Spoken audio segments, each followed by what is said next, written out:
Hey, Paul, are you there? You're over at your parents' place right now, right? Could you get back over here right away? Huh? Pardon me? I think the baby is coming. I should head to the hospital. Could you drive me there right away? No, can't do it. Wait, what? Why not?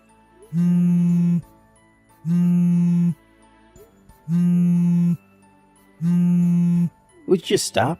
I said no, for God's sakes. Why do you just hang up? I said the baby is coming. I'm having contractions.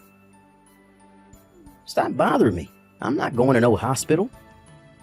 How could you say that, Paul? Do you realize what this means? If I don't go to the hospital right now, the baby will be in danger. Just call a darn taxi.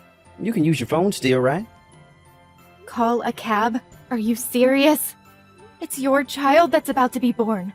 How could you even say that? Why are you being so cold?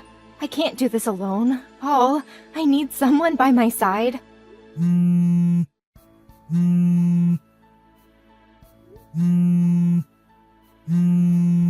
it, you don't give up, do you? I'm too busy to deal with you right now.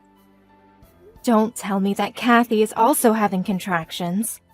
I remember her delivery date was about the same time as mine.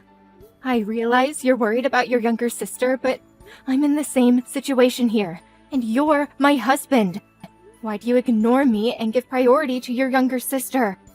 She's got her husband to look after her, doesn't she? Get your mom and dad to help out and work something out, would you? You don't all have to be over there. I mean, use common sense, Paul. This is nuts. I said no way. Call a cab. Paul, you stole my purse, didn't you? Huh? What now? I was getting ready to go to the hospital by cab and checked my bag, and my purse was nowhere to be found. Oh yeah.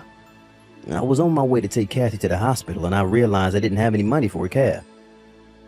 So you took my money? Are you serious? Now how the heck am I supposed to get to the hospital? Get this through your thick skull, Trish. I'm not going to the hospital for you. I made up my mind a long time ago that if Kathy's baby came the same time as yours, I would give her priority over you. You cannot be serious. What's wrong with giving your family members priority over a stranger? You had the gall to have your baby at the same time as her. You have no right to be griping on and on about this, so give it up. Paul, I think I'm going into labor. The water. Come on, Trish. Forget the cab. Just have the baby in the bathtub or something. Figure it out yourself. And Trish, don't make a mess. Paul, Trish here. It was a boy. My neighbor, Carol, helped me out and took me to the hospital. I don't know what I would have done without her. You have got to be kidding me. You had to impose on your neighbor? I had no other choice. I had no money for a cab. I could hardly walk, for God's sake. Carol has kids, so she knows exactly how I felt and knew exactly what to do. Without her help, I don't know what would have happened. Once I'm back from the hospital, and if you have time, please thank her. I can't believe you. We need to be on good terms with our neighbors. Don't go giving our neighbors a hard time, would you? Hey, Paul, when are you coming to the hospital? I mean, you could at least pay one visit. I know you're all worried about your sister, but you're a father now. Don't you even want to see your son?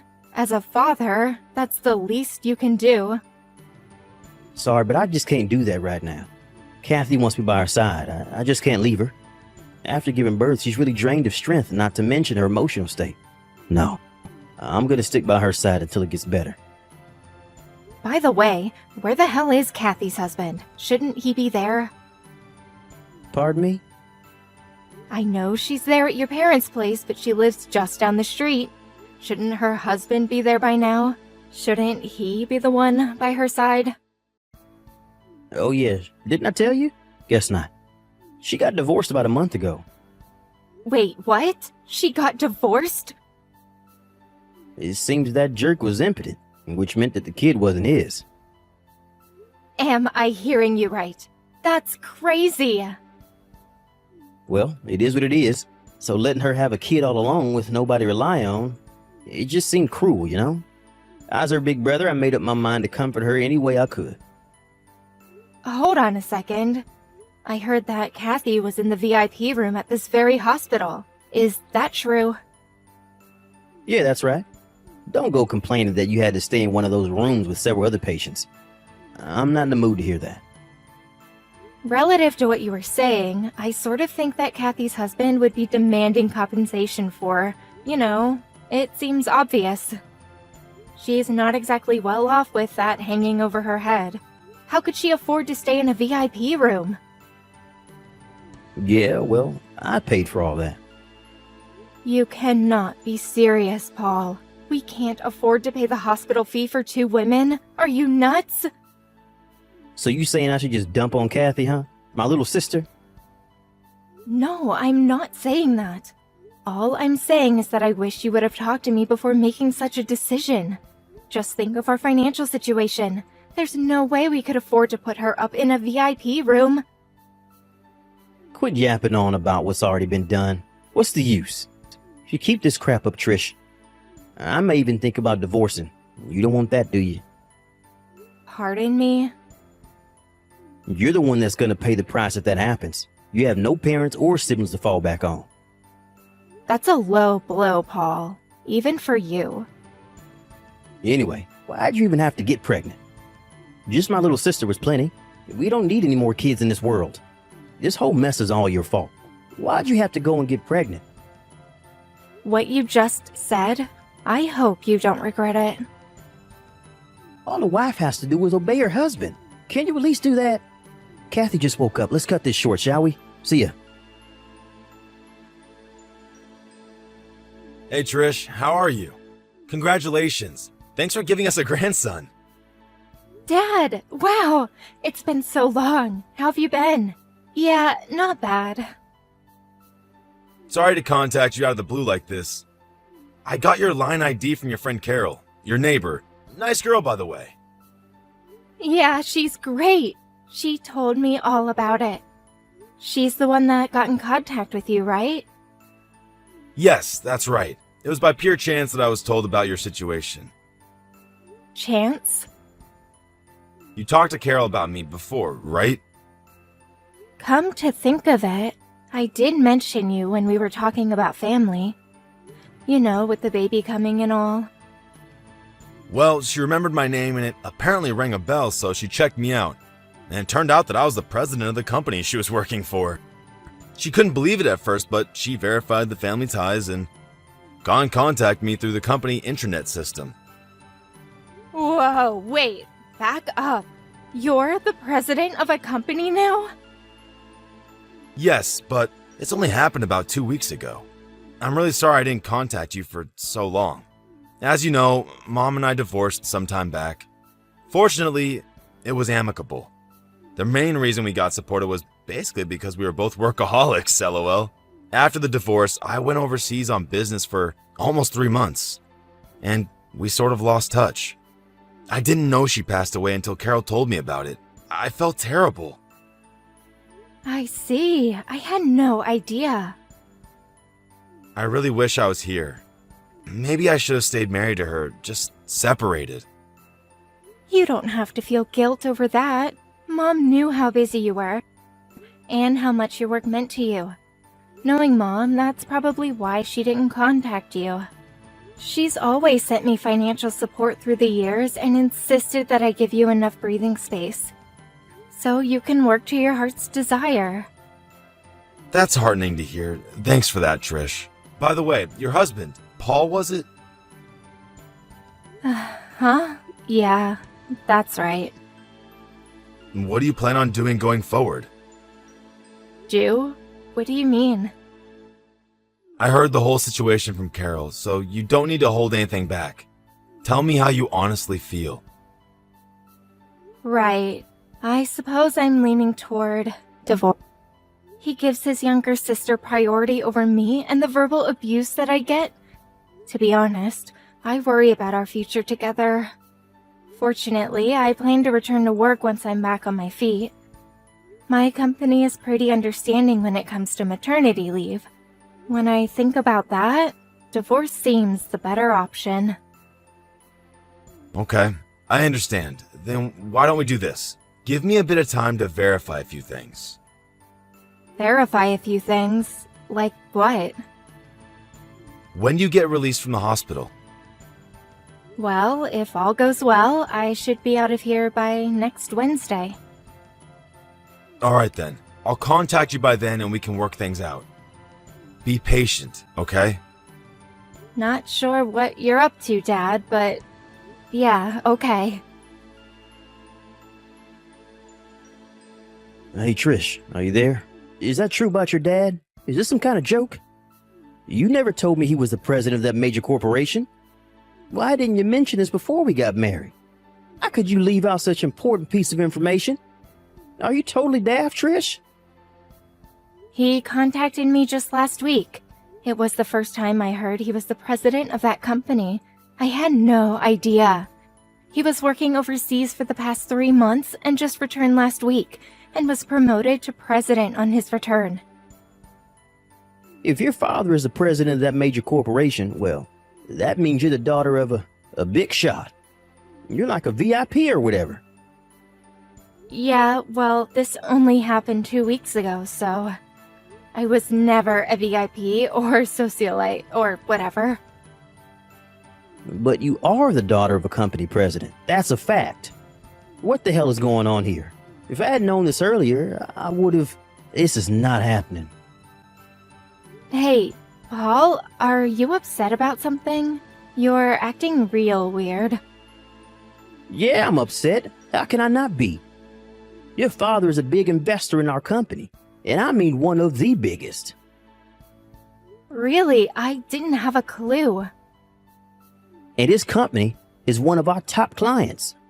One move, and he has the power to even bankrupt us.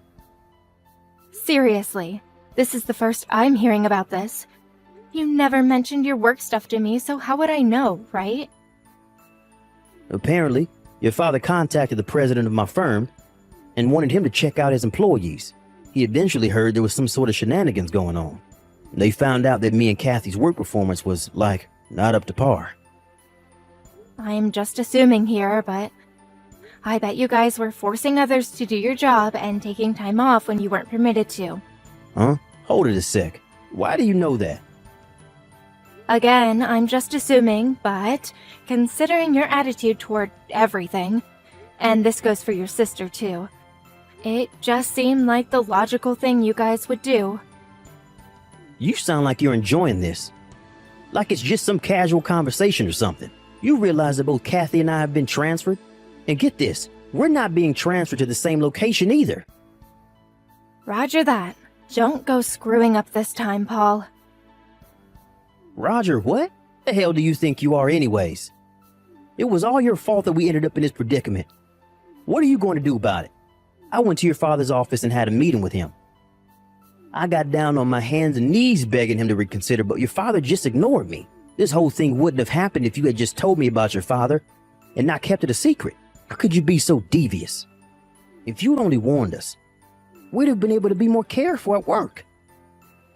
Like I said, I haven't seen my dad in a while, and I only learned of this like 2 weeks ago. How am I supposed to tell you when I didn't even know? And for your information, I had no connection to your job. You never told me anything about where you and Kathy worked or what you did. Yeah, so maybe it was my father who checked up on your work performance. But it was you guys who abused your position. To me, it looks like you guys are the only ones that are ultimately responsible. Don't blame all this on me. And another thing, I plan to divorce you once and for all. What? Wait, divorce? My father introduced me to a lawyer, so he'll probably be paying you a visit sometime soon.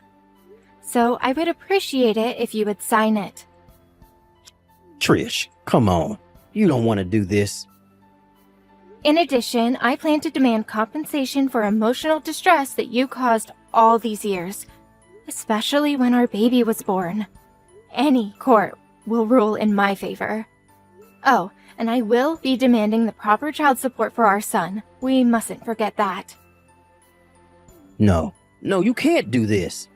I have a lot on my plate now. I have to pay for Kathy's stuff, and getting pushed out and transferred to some branch office somewhere means a reduction in pay. Taking money from me now? Your timing is impeccable, Trish. Take money, huh? Isn't that what you did to me when I went into labor? You stole my purse. Didn't you take money from me then? You left me there to suffer in pain because I had no money for a cab. If Carol hadn't been there to help, I could have died. I need the money to take Kathy to the hospital. What can I say? That's your problem, Paul. That behavior, that thought process, whatever you want to call it, that's what's screwed about you. But the fact remains that I don't have any money. Looks like this is going to go on into an endless loop, so let's cut it short. But... Oh yeah, one more thing. You and Kathy probably didn't realize this, but your mom and dad are both on my side with this. Pardon me? When Kathy went into labor, your folks went straight to the hospital with her, as any parent would. They only found out that I was all alone at the hospital was when they got home that night. They were furious for the way you acted towards your wife.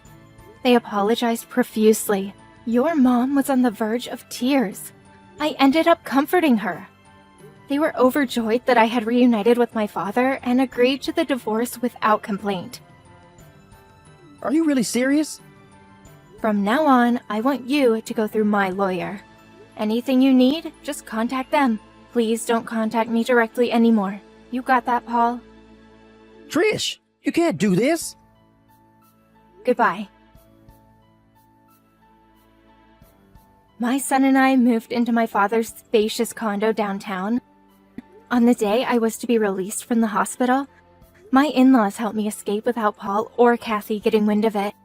They also helped in convincing Paul into agreeing to a one-time payment for damages and for child support.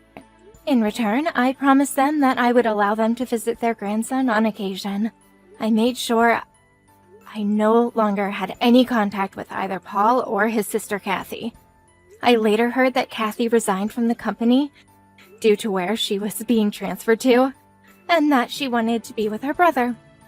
She blamed Paul for their downfall and insisted that her big brother take care of her as she stayed home with her child. That brother and sister relationship is a bit too bizarre for me. I heard the three of them went living at Paul's apartment somewhere up north. Most of the neighbors think that they are a family. I find it hard to believe that they even have any friends.